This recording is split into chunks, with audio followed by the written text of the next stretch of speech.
What's up, guys? Trilogy here with Trilogy Effect. Welcome to Trilogy Talk, episode 9? That's crazy that we're on episode 9. Time flies. Let's get into it. This is Trilogy Talk. I'm Trilogy, of course, and we do gaming, anime, manga, tech talk, all kinds of stuff on my channel. I have curated playlists, but you've managed to make it to my Trilogy Talk podcast episode, which comes out every Friday with basically news in the gaming industry and tech industry and basically just more positive notes versus your traditional news where it's just too real to be enjoyable. And hopefully you learned something by watching these. I have a very small channel, but we're working on growing. If you want to support, comment, like, subscribe, of course. And then I also have a Patreon you can support with giving at least a little at as low as $1 a month. You can tell I'm new at this. And I don't do ads or sponsorships in my video as of right now because that's not the kind of experience I would want as a viewer. So I haven't sold out yet. But if you want to support, those are the ways that you could do so. With that said, let's go ahead and jump into Trilogy Talk. Okay, guys, well, the next thing I want to talk about is Abbott Elementary. This is a new sitcom. I don't know what it actually comes on, but I watched it on Hulu, and it has Quinta Brunson, who's funny, but I've never seen her in like a TV show. She used to be like a Viner, TikToker, kind of. Well, it was before TikTok. She did a couple of videos. She did this very funny video I used to see on Twitter all the time where she multiplies. Yeah, she's funny. And then it also has, dang, I forget his name. The guy, Chris. It has Chris from Everybody Hates Chris. He's also in there. And I don't think there's anyone else really of note there that I'm familiar with.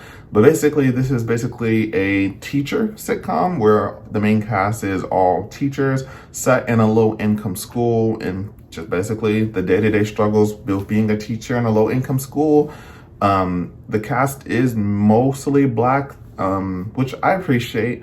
Except for there's two teachers. There's one white character, and they really play into kind of the white savior tropes. Like he volunteered in Africa, he likes hip-hop and rap and stuff like that, and so he's there. And then they have another white teacher, but she's technically Italian, like actually Italian, not like she has family from Italy, it's different. Like she's actually Italian, which I appreciate. Then I think it's cool having a mostly Black cast. It would be cool if we had like some Hispanics, maybe some Asians in there also.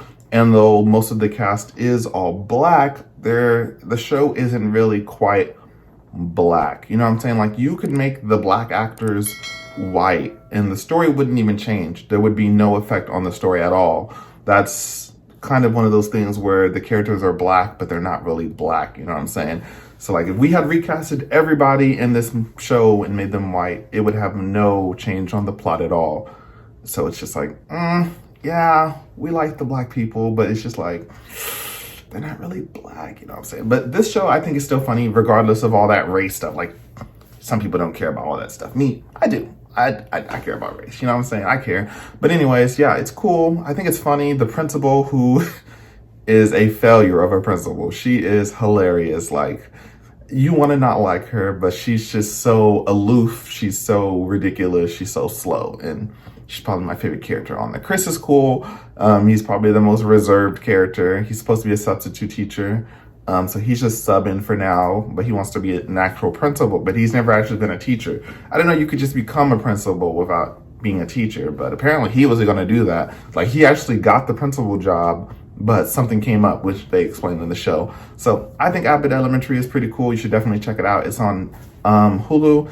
I wouldn't say it's crazy. I'd probably give, overall, I think there's like 6 episodes out there. I have a couple laughs every episode. I'd probably give it maybe like a 7.5 out of 10, but it's definitely worth a watch if you don't have anything else to watch and you want to see more shows with Black people in them, or even if you like sitcoms. It has a camera style that's similar to The Office and Parks and Recs, but it's not as dramatized. They don't do all of the cutaways like they usually do, but they do the private interviews and where the people are talking to the camera or the people are looking at the camera, and they actually address the camera like, yeah, that we're doing this as a documentary, blah, blah, blah, blah, blah. But yeah, I think it's cool. But I like Parks and Rec. I'm not a big fan of The Office, but I like the camera style. I think that's always funny. Like, I'll do that in real life sometimes. Like, I'll just be sitting there and I'll just look off into the distance and people are like, what are you looking at? I'm looking at the camera. You know, you just did some dumb stuff to me and I have to look at the camera so someone knows how ridiculous what's happening to me is. But yeah, that's all I have on Abbott Elementary. Check it out.